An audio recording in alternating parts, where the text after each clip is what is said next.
furieux! Eh bien, je suis très content de vous retrouver aujourd'hui pour une nouvelle vidéo. J'espère que vous allez bien. J'espère que vous profitez de cette chaleur et de ce beau soleil pour faire plein de vols et vous amuser avec vos machines. Aujourd'hui, on se retrouve, on a fait nos valises, on va partir en voyage. En fait, cette valise-là, normalement, vous la reconnaissez, vous vous rappelez, on vous a présenté des hélicos de chez Yuxiang, le F09D, le F09H, c'est d'ailleurs celui qui est dans la boîte ici. Des hélicos qui étaient des hélicos GPS, des hélicos plutôt axés débutants et en tout cas semi-maquette. On avait de belles bestioles. Regardez en dessous, on a plus grand, on a encore plus grand. Et regardez, vous le reconnaissez, le AH-64 Apache, toujours de chez Yuxiang. Et là, aujourd'hui, on va être dans une philosophie un petit peu différente. C'est pas un appareil GPS, c'est toujours un appareil semi-maquette, mais il va être plus grand, il va être plus puissant, et surtout, il va permettre d'évoluer vers un vrai pilotage hélico. Ce qu'on reprochait à ces machines ici GPS, c'est un peu de voler comme des drones. Et ben celui-ci, croyez-moi, il vole pas du tout comme un drone, il vole comme un vrai hélicoptère. On aura les deux modes de vol, un mode stabilisé puis un mode sans assistance, ce que réclament un petit peu souvent les vrais pilotes d'hélico qui disent ouais très bien, vos hélicos GPS ils sont bien, mais c'est pas du vol hélico. Et ben là on va en avoir, donc ça va se destiner évidemment à des gens qui ont envie d'aller beaucoup plus loin, qui ne veulent pas se contenter d'un jouet pour faire joli et puis s'amuser un petit peu de temps en temps, mais qui décident de vraiment s'investir dans l'hélico, et on verra que c'est pas forcément une chose simple. Alors ce que je vous propose aujourd'hui, c'est qu'on va regarder un petit peu ce qu'il y a dans cette jolie valise. Normalement, oui, on doit trouver un Apache, pas un Sioux, un Apache. Non, je suis désolé, j'avais dit que je la ferais pas celle-là. Sors de moi, espèce de clown. Et ensuite, on regardera un petit peu ce qu'on trouve dans cette machine, ses différentes particularités, voir un petit peu son moteur, voir un petit peu sa taille, parce que normalement, il est un petit peu plus grand, un petit peu plus puissant que les deux précédents. Et puis surtout, ce qu'on fera, c'est qu'on ira le tester. Comptez pas sur moi pour le faire voler en 3D, j'essaierai de vous trouver quelques images réellement en 3D. Moi, je ferai ce que je peux. Voilà, allez, bonne vidéo. Bien, comme vous l'avez vu dans l'intro, cet hélico, le F11, arrive dans une superbe valise en alu. Et là, j'entends tout de suite les critiques me dire « c'est bien la valoche, mais on vole pas avec une valoche ». Alors, c'est vrai qu'il faut quand même reconnaître que cette valise, elle doit faire augmenter le prix sensiblement de l'appareil. Et certains se disent, moi je préférerais un carton et puis payer le truc 50 balles moins cher. Mais je vous assure, c'est moi le second appareil que j'ai comme ça, j'en avais essayé un troisième. Ces valises en alu, c'est le pied au niveau... je dirais au niveau simplicité d'emploi. C'est-à-dire que tout va dedans, ça vous le transportez en sécurité. Quand on fait du modélisme, on dit souvent un truc, nos avions ou nos hélicoptères se cassent plus facilement pendant le transport qu'en vol. Donc autant dire que là-dedans, vous allez le voir, c'est super bien protégé. Et donc voilà, le premier parti pris de Yuxiang, c'est de nous sortir des modèles avec des valoches hyper costauds qu'on utilisera évidemment pour le transport. Alors, la valise c'est bien, et ce qu'il y a dedans c'est mieux. Alors, voyons ça, tac, tac, tac, tac, tac. Alors, qu'est-ce qu'on a dans la valise? Tout d'abord, évidemment, le manuel sur lequel je reviendrai un petit peu, notamment sur les courbes de pas et de gaz. Bon, un manuel classique en anglais et en chinois. Avec, comme toujours, ici, vous voyez les éclatés sur lesquels vous aurez toutes les pièces de rechange. Donc ça, c'est quelque chose de vraiment très très important, de pouvoir être sûr de changer toutes les pièces en cas de crash. Ensuite, alors ça, qu'est-ce que c'est?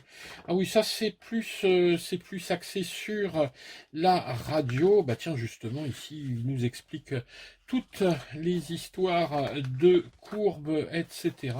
Je vous avoue que je ne l'ai pas encore lu, ce truc-là. Bah, je vais quand même y jeter un petit coup d'œil. Donc, la notice de la radio. Ensuite, la protection, vous le voyez, elle est vraiment nickel, de la mousse partout. Ici, bon, ils ont quand même fait des petits trous parce qu'il y a des choses qui dépassaient. C'est un petit peu bizarre. Mais bon, admettons. Voilà, regardez un petit peu la façon dont tout ça est agencé à l'intérieur. C'est juste, juste parfait. Alors, on va commencer par le commencement. Qu'est-ce qu'on trouve là-dedans? Des petites pales ici de rechange, une paire de roues, au cas où vous perdriez des roues. Et ça arrive là-dessus. On a vu sur les modèles précédents que les roues étaient juste fixées. Il faudra peut-être penser à les coller. Ensuite, les guns, les armes, donc la mitrailleuse, les je sais pas quoi, des missiles ou je ne sais. Ici, la petite Gatling, hein, la mitrailleuse en dessous, tout ça, bah, il faudra les installer, j'espère. Oui, oui, on peut ranger quand même l'appareil avec ces armes. Les petits stickers pour améliorer la déco ou changer la livrée, je sais pas. Une hélice de rechange, donc vous voyez on a un jeu de pales et une hélice d'anticouple de rechange, donc en cas de crash il n'y aura pas de problème. Ici, alors la petite baie ici pour charger les batteries, ici alors moi, j'en ai deux. L'appareil existe en une, deux ou trois batteries. Moi, j'ai eu la version entre les deux. Donc, le principe ici, il est tout simple. On a cette petite baie, tac, on met là-dessus, on branche la baie sur le chargeur. Ici, hop, directement sur la petite fiche. Bon, bref, c'est du classique. Donc, un petit chargeur ici qui fera 2S, 3S et 4S. Là, c'est du 3S. Alors, je vais regarder si on arrive. Voilà. Donc ici sont des batteries en 3S, 11,1 volts et 1800 milliampères. Donc vous voyez un système de chargement tout simple, la petite prise. Oh, c'est du chinois, c'est du chinois. Est-ce qu'ils nous ont mis? Oui, ils nous ont mis l'adaptateur quand même. Clac, voilà, c'est plus du chinois, c'est de l'européen. Maintenant, voilà, donc deux batteries. Ici sont des batteries intelligentes, mais je reparlerai après, c'est-à-dire qu'ils vont permettre d'envoyer une information sur la tension à l'intérieur. Hop. Ensuite, la radio. Voilà. Ici, alors, c'est une radio qu'on a déjà vue hein, sur d'autres modèles. C'est la T6, qui s'appelle d'ailleurs chez eShine E6. C'est exactement la même. Donc, une radio qui est éprouvée, qui est connue maintenant, hein, qui fonctionne vraiment très très bien. Moi, je dois en avoir deux ou trois comme ça, et elle fonctionne très bien. Avec les quatre switches. Ici, la coupure moteur. Ici, les rates. Donc, grand débattement, petit débattement, ou en tout cas, grande vitesse, petite vitesse, comme vous voulez. Donc ça, c'est les rates. Ici, le passage, attention, du mode 6G, c'est-à-dire stabilisé au mode 3D. Attention, hein, ça veut dire, ça me rappelle toujours le film, vous savez, on a retrouvé la 7e compagnie, ça c'est touche pas petit con. Voilà, c'est ce que me disait mon père hein, dans la loco. Et ici, le mode idle, mais je vous en reparlerai hein, de ce mode idle. La radio, donc il nous faut 4 piles, on va la revoir après en fonctionnement. Et puis, attention, vous êtes prêts?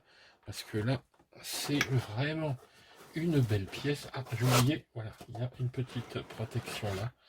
Voilà notre Apache. Donc cet hélicoptère de combat américain. Regardez ça. Regardez l'engin, si c'est pas joli. C'est vraiment une belle pièce. Donc il n'a pas encore ici ses armes, il a déjà sa caméra thermique, on mettra une batterie là-dessous, sa petite mitrailleuse, et puis on regardera un petit peu après ce qu'il y a à l'intérieur, parce qu'il y a une petite canopie ici qu'on peut démonter, alors il y a des vis, hein, mais on aura accès au récepteur à l'intérieur et à la carte de vol, et il y a pas mal de petites choses à vous dire là-dessus. Allez, je mets tout ça en ordre de vol et on se retrouve tout de suite pour la revue technique. Voilà, notre Yuxiang F11 Apache est prêt à s'envoler. Hein, je lui ai installé ici son système d'armement, en dessous la mitrailleuse, la batterie est chargée, on est prêt à aller s'amuser. La première chose, c'est que vous voyez ici, je vous ai sorti le F09H. Lui également un hélicoptère de combat. On a deux appareils ici qui font à peu près, on va dire, le même prix, aux alentours des 500 euros. Hein. Je vous mets le prix actuel ici. Et pourtant, ce sont deux hélicoptères très différents l'un de l'autre. Et il va falloir être bien conscient hein, des capacités de chacun pour faire son choix et savoir si on a envie de cet Apache ou s'il ne serait pas plus intelligent d'aller se rabattre sur un hélicoptère type F09H ou le D, hein, peu importe, parce que c'est exactement le même. On est dans deux philosophies très très différentes. Les deux sont des ready to fly, c'est-à-dire, vous l'avez vu, hein, dans la valise, ils sont prêts à voler. Et pourtant, celui-ci, c'est plus un hélicoptère pour les débutants, alors que celui-ci, ça va être plutôt, on va dire, un deuxième hélicoptère si vous avez déjà fait votre apprentissage sur un petit hélico de type K110, K110S. Hein, je vous mettrai les liens en dessous. Hein, je vous avais fait des revues sur ces petits modèles. Pourquoi? Parce que celui-ci n'aura pas de GPS. Celui-ci a un GPS, il se pilote comme un drone GPS, c'est-à-dire c'est extrêmement simple, il a le return to home, etc. En fait, celui-ci, c'est on va dire, un drone déguisé en hélicoptère. Ça, pas du tout. Ça, c'est un vrai hélico qui se pilote vraiment comme un hélico, avec les difficultés de l'hélico. Bien évidemment, il y a des systèmes d'assistance, il y a également un gyro, mais on n'aura pas de stabilisation par GPS, on n'aura pas de return to home, il faudra tout faire à la main. Alors vous allez me dire, bah, c'est un petit peu con cette histoire, pourquoi j'irai acheter un truc qui est plus difficile à piloter alors que l'autre est beaucoup plus simple? Eh bien parce que celui-ci va vous permettre d'aller beaucoup plus loin. Si vous avez vraiment envie de vous investir dans de l'hélicoptère, celui-ci va être un petit peu limité parce qu'il ne permettra pas d'atteindre un niveau de vol, on va dire 3D ou en tout cas accro. Vous ne pourrez pas faire des beaux retournements, bref, avoir des trajectoires qui ressemblent beaucoup à celles d'un vrai hélicoptère. Ce qui ne va pas être le cas de celui-ci. En contrepartie, évidemment, celui-ci va être beaucoup plus dur à piloter. Autant avec celui-là, c'est difficile de se cracher, il faut le faire exprès. Autant celui-ci, vous allez voir, c'est extrêmement facile d'aller se cracher. Oui, et pourtant c'est un hélico maquette. Donc ça c'est vraiment, je dirais, le point principal à envisager quand on achète cet engin, c'est se dire, il y a celui-ci, est-ce qu'il vaut mieux pas prendre celui-ci? Ou non, moi au contraire, hein, j'ai déjà fait un petit peu d'hélico, j'ai vraiment envie d'une belle maquette et d'avoir un truc qui va me permettre vraiment d'aller en club faire de l'hélico. Et ben dans ce cas-là, on va peut-être plus se tourner vers ce genre de machine. Voyez, tout d'abord, il est quand même un petit peu plus grand. Hein. Regardez la taille. Si je compare ces deux engins, je suis à une échelle un petit peu plus grande pour l'Apache. Alors, cet Apache, sa taille, on a un rotor ici qui fait un petit peu plus de 45 cm. Ah, vous voyez, ça commence à pas rigoler. Hein. 45 cm de diamètre. On est en quadripale, bien sûr. Remarquez d'ailleurs les bouts de pale qui sont comme l'original ici, afin de limiter un petit peu le bruit et de gagner en stabilité. La longueur, on est un petit peu en dessous des 50 cm, on est à 48,5 cm pour une hauteur là qui est d'à peu près 15 et demi, donc 15 cm et demi. C'est un hélico donc qui est, alors je vous ai déjà montré la radio, je vais revenir dessus. Cette radio va nous permettre de voler à peu près à 300 mètres.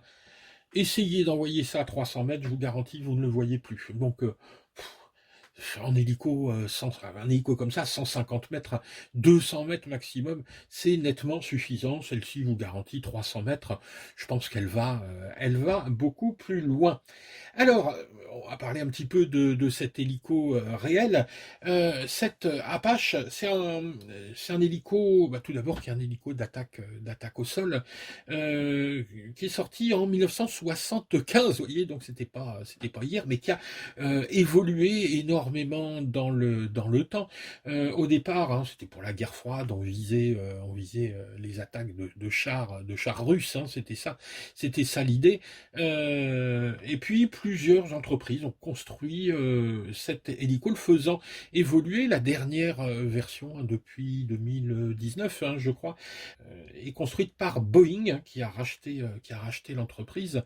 Et juste pour vous donner un chiffre, parce que moi j'ai regardé un petit peu, hein, les prix. Moi j'aime bien regarder les prix des engins que l'armée achète. Bon là c'est l'armée américaine.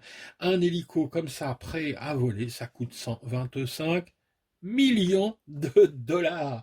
Vous imaginez, la première version était aux alentours de 15 millions de dollars. Déjà, maintenant, on est à 125 millions de dollars. Alors ici, on est sur, alors peut-être pas une maquette, mais en tout cas une semi-maquette sur laquelle on a vraiment une tonne de détails. Ça va pas être évident. Alors je vais m'approcher un petit peu, mais regardez ici, toutes les lignes de rivets. On a ici tous les détails, tous les accessoires ici sont reproduits. Vous avez bien sûr l'armement, vous avez la caméra ici, caméra et caméra thermique à l'avant, la Gatling en dessous, un train qui est un train suspendu, suspendu un petit peu. Faut vraiment, c'est vraiment histoire de dire que c'est suspendu. Je pense pas que ça va changer grand chose à l'atterrissage. D'autant qu'évidemment, avec ce genre d'engin, il vaut mieux atterrir un peu smooth. On a ici la petite roulette de queue qui est les plus décorative, ou en tout cas sert à poser l'arrière de l'engin. Regardez ici les évents des turbines. Enfin bref, il est magnifique, hein, cet hélico. Voilà, on est dans l'esprit, vraiment dans l'esprit maquette.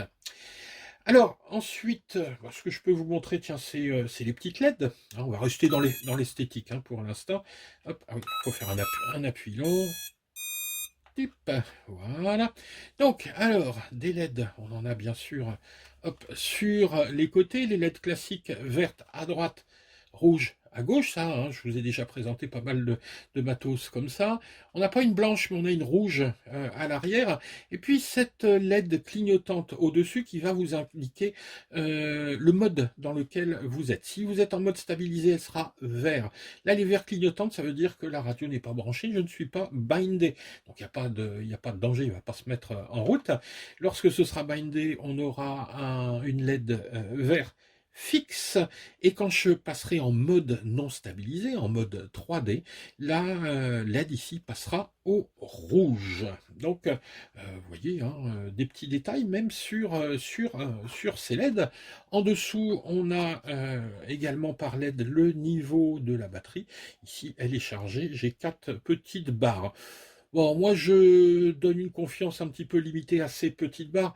Je fais plus confiance à la radio, parce que quand vous serez à la fin de la batterie, vous enverrez un petit signal sur la radio. Là, faut poser tout de suite, parce que vous verrez que quand il envoie le signal, je crois, on est encore à 2 barres. On se dit tout va bien, oui, non, mais il vaut mieux poser. Je pense qu'il y a une petite marge de sécurité pour éviter d'avoir des surprises. Alors, on va l'éteindre pour l'instant. Cet hélico va être entraîné par 2 moteurs brushless, et ces moteurs sont en direct drive. Ça veut dire qu'il n'y a pas de couronne intermédiaire, c'est-à-dire c'est le moteur qui entraîne directement la tête ici de rotor, qui est une tête de rotor CNC. Donc là c'est pareil, on a vraiment des matériaux des matériaux de qualité, que ce soit au niveau des pieds de pales, alors qui sont en nylon, mais en nylon injecté, des pales ici qui sont un mélange de nylon et de fibres de carbone, ce qui va donner déjà une bonne longévité hein, de ces pales, et puis surtout le fait qu'elles ne vont pas se déformer. Quand on fait de l'hélico, on est très très attaché au poids des pales hein, pour les équilibrer, et puis à la moindre déformation, à la moindre chose qui s'abîme sur la pale, parce que le moindre bobo ça crée des micro-vibrations, et la vitesse de rotation est telle que votre hélico risque de bouger un petit peu. Donc le moteur principal ici c'est un brushless, un 4306 avec un KV forcément relativement faible hein, parce qu'il entraîne directement l'hélice, donc avec beaucoup de couples, un KV de 540. À l'arrière au contraire c'est beaucoup plus rapide, on a un KV de 5005, ça va très très vite, et on a un petit 1206 en prise directe, donc qui va assurer ici notre anti-couple. Les servos qui font bouger ce plateau cyclique ici, hein, qui va permettre à l'hélico de s'incliner dans toutes les directions, sont des 4,3 grammes digitaux, aussi à fort couple, avec une vitesse de, alors là je regarde mon papier, 60 degrés pour 0,05 millisecondes. Donc autant dire qu'on a quelque chose de réactif, mais c'est nécessaire. Hein. Dès qu'on fait de l'hélico, mais vraiment avec des machines précises, il faut quelque chose de très rapide. Ah oui, j'ai un petit truc à dire sur les batteries ici. Autant dans ce genre d'hélico, j'aime bien les batteries, le système, mon clips, etc. C'est nickel. Regardez là. Enfin, ça c'est idiot. C'est-à-dire que ce petit détail, voilà, il est clipsé sur la batterie. Ce qui veut dire que cette petite mitrailleuse, je vais devoir la retirer à chaque fois que je vais retirer la batterie. Et quand je vais mettre ma deuxième batterie, je vais devoir réinstaller ce truc-là. J'ai peur que, à l'usage, ça ne le fasse pas du tout. Alors moi, ce que j'ai décidé, c'est tout simple. C'est ça, ce sera pour la déco. En vol, je la mettrai pas. Parce qu'en plus, avec le bol que j'ai, je vais le perdre en vol à 200 mètres et je la retrouverai jamais. Donc celle-là, je la garde pour la vitrine, hein, pour mettre mon hélico en expo, parce que vous pensez bien qu'un bel hélico comme ça, moi je vais pas le laisser dans la valise, il va être en expo avec ma collection d'hélicoptères. Ah oui tiens, un truc, on va regarder ça, immédiatement. C'est ici cette petite canopie. Alors regardez, la canopie, elle est fixée là par 4 toutes petites vis. Alors pourquoi je m'intéresse à ces petites vis? Tout d'abord, vous voyez, il nous file un tout petit cruciforme avec, c'est parce qu'on va parfois, si on a envie, hein, devoir démonter ces 4 vis pour avoir accès au contrôleur de vol qui est à l'intérieur. Allez, je vous montre ça tout de suite, je démonte les vis. Voilà, donc ici je termine de retirer ces 4 petites vis, vous voyez, elles sont vraiment toutes petites, donc faites bien attention hein, quand vous bricolez, l'idéal c'est vraiment d'avoir ce genre de petite coupelle magnétique pour pas perdre vos vis, sinon c'est la mort. Bon, heureusement ils en ont mis quelques-unes de rechange dans le kit, donc ça je les garde bien précieusement pour les remonter ensuite. Alors, une fois que les vis sont retirées, c'est assez simple. Le capot, hop, ici la petite canopie se glisse vers l'avant et hop, on la retire. Alors, qu'est-ce qu'on va voir ici d'intéressant? On va voir tout d'abord ici le module de vol. Alors, c'est un module sur lequel on a un certain nombre de choses qui vont nous intéresser. La première chose, c'est tout d'abord ici ces trois petits potards, ici ces 3 petits potentiomètres. Qu'est-ce que c'est? C'est tout simplement le gain du gyro. Quand Alors, heureusement, hein, rassurez-vous, le gyro est parfaitement réglé pour, je dirais, pour la plupart des utilisateurs, mais ensuite, certains utilisateurs, notamment ceux qui vont faire de la 3D, vont vouloir, sur tel ou tel axe, avoir un petit peu plus de réactivité au niveau du gyroscope, et on pourra agir sur le gain au niveau de ces 3 petits potentiomètres. Autant vous dire que moi, je vais pas y toucher. Ensuite, autre point intéressant par rapport à ce module, c'est les 2 petites prises qui sont ici. Vous voyez ici S-Bus et alors ici sont notés DX-SMX, hein, c'est ouais, DSMX. C'est en fait 2 petites prises pour utiliser des micro-récepteurs, soit en S-Bus, soit en DSMX. Alors DSMX pour les radios Spectrum, et S-Bus pour des récepteurs. Bah, par exemple, on parle beaucoup de l'ELRS en ce moment, donc on pourrait tout simplement envisager de monter ici un récepteur ELRS. Par défaut, c'est-à-dire naturellement, si on n'utilise pas ici ces prises, on a un récepteur intégré qui est un récepteur en SFHSS, c'est-à-dire un protocole FU-tabac, ce qui va vous permettre d'utiliser ici l'hélicoptère soit avec une radio FU-tabac, soit avec une radio multiprotocole comme la TX16S, qu'on ne présente plus, ou toutes les radios multi-protocoles, et il y en a pas mal.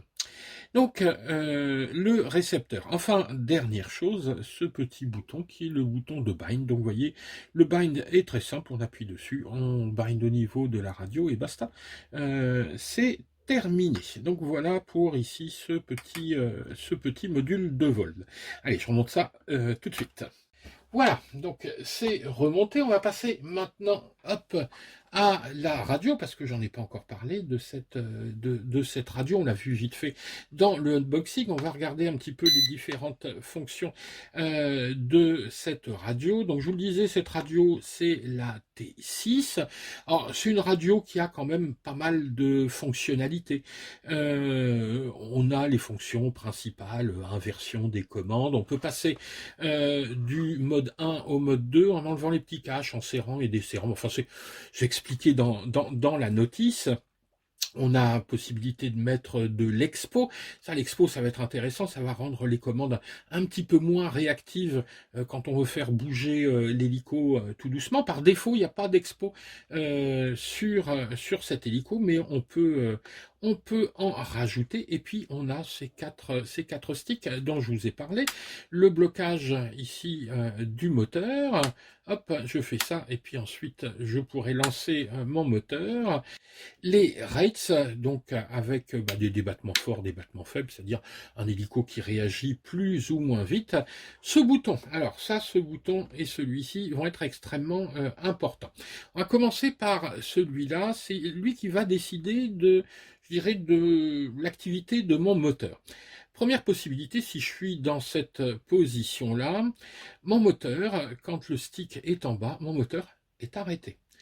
Et dès que je vais monter ici les gaz, le moteur va accélérer. Mais l'hélico ne va pas décoller. Et il faudra arriver au moins à cette position-là, puis monter pour que l'hélico monte. Mais il ne fera que monter. Quand je relâcherai, il montera moins, donc il descendra.